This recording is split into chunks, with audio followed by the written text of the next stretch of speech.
ನಾನು KM ಸುರೇಶ್ ಅಂತ ಹೇಳಿ ದಾವಣಗೆರೆಯ ಶ್ರೀ ಸೋಮೇಶ್ವರ ವಿದ್ಯಾಲಯದ ಸಂಸ್ಥಾಪಕ ಆಗಿದ್ದೀನಿ.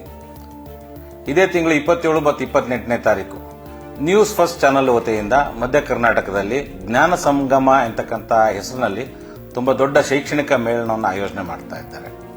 ಈ ನಾಡಿನ ಪ್ರತಿಷ್ಠಿತ ಶಿಕ್ಷಣ ಸಂಸ್ಥೆಗಳು, ಬೇರೆ ಬೇರೆಯ ಕಾಲೇಜುಗಳು ಈ ಮೇಳದಲ್ಲಿ ಭಾಗವಹಿಸ್ತಾ ಇದ್ದಾವೆ.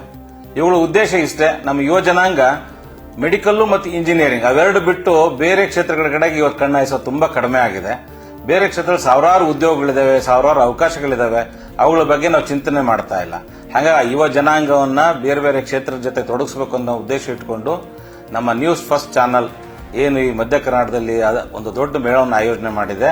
ಅಭಿನವ ರೇಣುಕಾ ಮಂದಿರದಲ್ಲಿ ನಮ್ಮ ಈ ಮಧ್ಯ ಕರ್ನಾಟಕದ ಎಲ್ಲ ಯುವ ಜನಾಂಗ ಆ ಮೇಳಕ್ಕೆ ಬನ್ನಿ. ಆ ಮೇಳದಲ್ಲಿರ್ತಕ್ಕಂಥ ಎಲ್ಲ ಮಾಹಿತಿಯನ್ನ ತಗೊಂಡು ಬೇರೆ ಬೇರೆ ಕ್ಷೇತ್ರದಲ್ಲಿ ಓದ್ಲಿಕ್ಕಿರೋಂಥ ಉದ್ಯೋಗಕ್ಕಿರತಕ್ಕಂಥ ಅವಕಾಶಗಳನ್ನ ಸದ್ಬಳಕೆ ಮಾಡ್ಕೋಬೇಕು. ಈ ಕಾರಣಕ್ಕೆ ಈ ಮೇಳವನ್ನು ಆಯೋಜನೆ ಮಾಡಿದೆ. ಹಾಗಾಗಿ ನಮ್ಮ ಎಲ್ಲ ವಿದ್ಯಾರ್ಥಿ ಮಿತ್ರರನ್ನು ವಿನಂತಿ, ಯಾವುದೇ ಕಾರಣಕ್ಕೂ ಈ ಮೇಳವನ್ನು ಮಿಸ್ ಮಾಡಿಕೊಳ್ಳದೆ ಈ ಮೇಳದಲ್ಲಿ ಭಾಗವಹಿಸಿ ನಿಮ್ಮ ಶೈಕ್ಷಣಿಕ ಅಭಿವೃದ್ಧಿಗೆ, ನಿಮ್ಮ ಮುಂದಿನ ವಿದ್ಯಾಭ್ಯಾಸ ದೃಷ್ಟಿಯಿಂದ ನೀವು ಹೆಚ್ಚಿನ ಮಾಹಿತಿಯನ್ನು ಪಡೆದ್ರೆ ನಿಮ್ಗೆ ಇನ್ ಫ್ಯೂಚರ್ ನಿಮಗೆ ಬಹಳ ಒಳ್ಳೆಯದಾಗತ್ತೆ ಅಂತಕ್ಕಂಥ ಒಂದು ಸದಾಶಯವನ್ನು ವ್ಯಕ್ತಪಡಿಸ್ತಾ ಎಲ್ಲರೂ ಬನ್ನಿ, ಭಾಗವಹಿಸಿ. ನಮಸ್ಕಾರ.